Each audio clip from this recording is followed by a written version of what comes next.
Hey there, everybody. This is Cholera, and welcome to the Ultimate Pro League Championship. This is a game between NBC Hero and KTF, Light versus Luxury here, and we actually did a commentary just now that we didn't record. Thankfully, it wasn't very good. It was Flash versus Jaehoon. Don't watch it because it was really boring. But anyway, right now there's something much more important, and this is to congratulate Rise for being the best prophet next to Cassandra, who predicted the fall of Troy, next to Nostradamus, who predicted a bunch of crap that may or may not have happened, next to Bill Gates, who invented the internet. This is Rise! SC2GG Rise! He's with us! And let's not forget, he called, what is that girl doing there? He called that Hyuk would destroy everyone in 2009, and he was right! Rise, how the hell did you predict such a just miraculous, unbelievable, astronomically unlikely event? Well, I gotta say, I remember that game very vividly. It was on, like, I don't know, the Return of the King or something. I forget who he was playing against. And everybody was like, there's no way Hyuk can win. And he didn't win that game. But I did say that Hyuk will destroy yeah, I think it was against Lita. You got humiliated. Will destroy everybody in 2009. And guess what? He did it with his all-kill. And he did a great job. You know, like Nostradamus, if you throw enough crap at the wall, something is bound to stick. And finally, Hyuk decided to prove me right with perhaps the greatest prediction in the StarCraft history of the biggest joke in the world, getting an all-kill. But I gotta say that he played it well, and not only that, he also beat Jaedong recently. I mean, come on, Hyuk is playing like a maniac out of left field. He's like that streaker that runs across the field, and the cops keep diving after. But every time he just moves to the left, he just jukes and jives a little bit too much. They can't catch him, and he keeps on running naked, and nobody can stop him. This is Hyuk, and we'll have to see if he can continue to do it. But anyway, we are not watching Hyuk today. We're watching Light versus Luxury, which hopefully will be a better game than Flash versus Jaehoon. And in this game, we're seeing Light actually doing a little bit of a proxy right away. Yeah, it's definitely an in-base proxy, I was going to say, because that was the initial four SCVs sent out, and now perhaps going to deliver a crushing defeat to Luxury here. I mean, sorry to interrupt you, but this is just amazing. We have not seen this, I don't think ever. I've seen Gateways, but I haven't seen this with a Rax on Destination, man. And Luxury has been kind of iffy lately. I mean, he did make it into the World Cyber Games finals. I don't think he qualified, though. I think he was number 4, which isn't fun for him. Actually, I'm not sure if he did or not. But anyway, he hasn't been playing great since winning the MSL. And what's going on here? All right, we have the drone spotting the fact that there is a supply depot and not a barracks inside of Light's base. And there we go. Oh, he spots it just on time, I think. Oh, no, for Light. His brilliant strategy, I think, has crumbled. Yes, it has. It's pretty much... Damn. What an audacious strategy, man. But, like, unlike Gateways, this doesn't work so well because Gateways go up by themselves and SCVs get killed by drones like that. Oh man, that was horrible. I can't believe that. Well, what is really funny though is the look on his face, and he's like, "Oh my God, I have to rebuild." Barracks take forever to build, it seems. I don't know. The last time I saw this actually was in BlizzCon, Nada versus Rhett. He actually built a factory inside Rhett's base, and Rhett obviously is third player. You would think he may have seen that. And nothing against Rhett. I mean, Rhett took a game from Nada. That has to be said right now. I mean, he played ridiculous against them.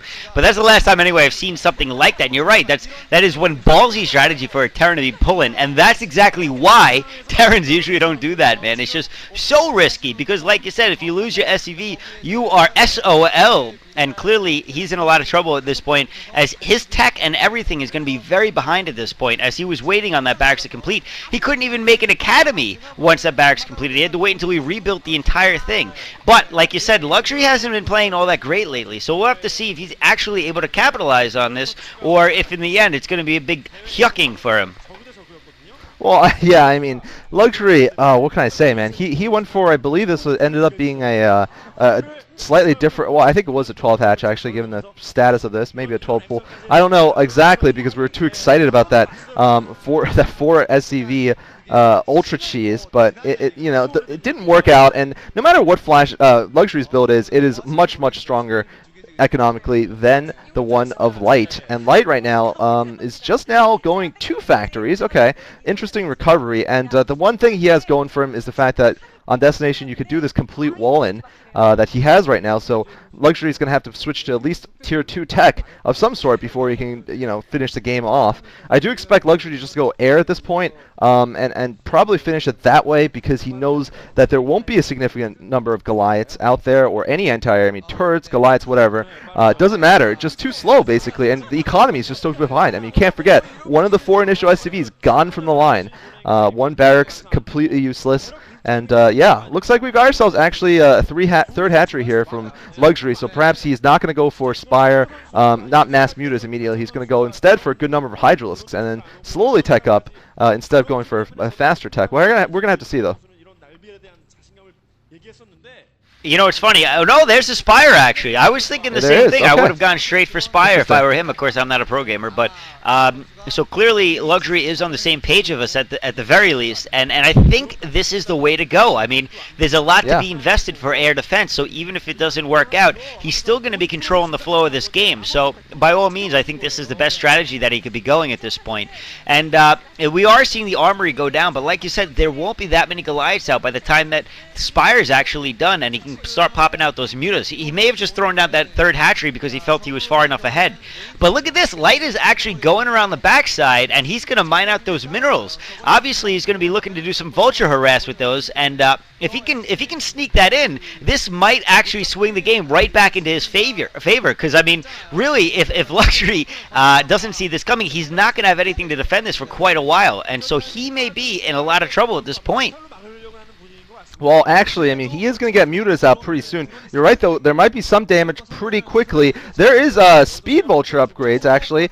Smart move there, I think, if it allows him still enough time to get Goliaths and air defense. I mean, really, Light was in such a tough situation that he has to try anything possible, and I like the fact that he didn't just roll over and die like the last game we saw. What's his face? I already forgot his name. Jaehoon. Not related to J-Dog. That's all. Don't watch the game. Seriously, like, you probably are going to watch the game now because I've said that so many times, but really it was boring. Yeah, so he's not rolling over and dying, Light, but he might die anyway just because he's so badly wounded. He is trying this, another kind of cheesy move. Not cheesy move, a smart-ass move. He does get caught. Does he get caught? I don't know. I think, yeah, now he's caught. Yeah, unfortunately. Caught the last minute, and also his vultures weren't there in place. I think what he was hoping for was when he was getting harassed at his base, he would sneak in 6 vultures into into Luxury's base and kill off all the drones immediately. But I think that was one of his last chances to come up with a win here. Yeah, and really, right now, Luxury is actually in a good position. Oh, I thought his mutas were going to catch those vultures, but instead, he decides to go towards the middle. But no, he's going back to the left. He's going to spot them. He's going to be... No, he doesn't see him. Yes, he does. He sees him. And now he just gave Light false hope more than anything else. And Light is going to lose a couple of these vultures, 3 of these vultures, but he does manage to sneak 2 over. But it doesn't matter because there are a wall of lings waiting to greet him. And that is going to be it for Light's little attack over here. Although he's going to try to work his way up. Now he's got mutas coming in the backside, taking out those 2 vultures in one volley of glaives, or whatever the hell you call those little things they shoot out of their mouths. And at this point, I mean, really, Light is playing the defensive game, but Luxury has a very nice amount of mutas at this point, and obviously more is always better, but I think he's got more than the Goliaths are going to be able to handle. The question is, how good is Light's macro going to be, and micro, I should say, against these mutas, because now he's starting to build them up slowly. It looks like he's got 6, maybe 7, and really, if Luxury does a good job here of using his own base to his advantage, so Light's base to his advantage, he may be able to take more out, but no, he's going right after the Goliaths, actually. Wow. Takes a couple out right away, and I'd love to see the upgrades on his mutas. I don't think he's got any quite yet, but I would imagine he may even be working on +1 weapons or +1 carapace at this point.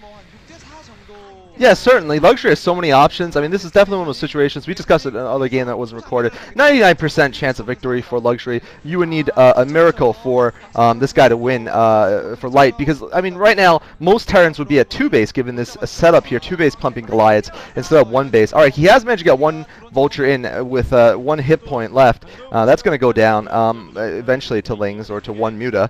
Yeah, there's the 1 Muta that's going to finish it off. Well, no, Luxury deciding to not do that. He probably didn't see it because he's busy with this, killing off the the remains of Light's Everything. base. I mean, yeah, when you have a 2-to-1 economy advantage like that, and yeah, basically that situation, you can get away with just building mutas and winning the game. As we will see here by Luxury, it doesn't even matter if he loses all of his drones to one Vulture. That'll be kind of just that'd be kind of bad in the sense that Luxury would show he's not completely on top of the game yet.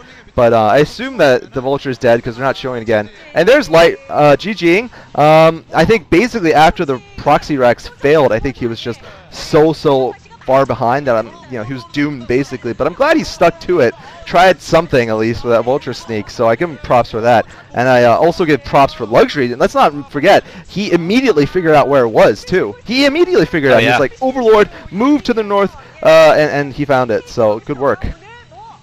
GG for sure. Let's go on to the next game.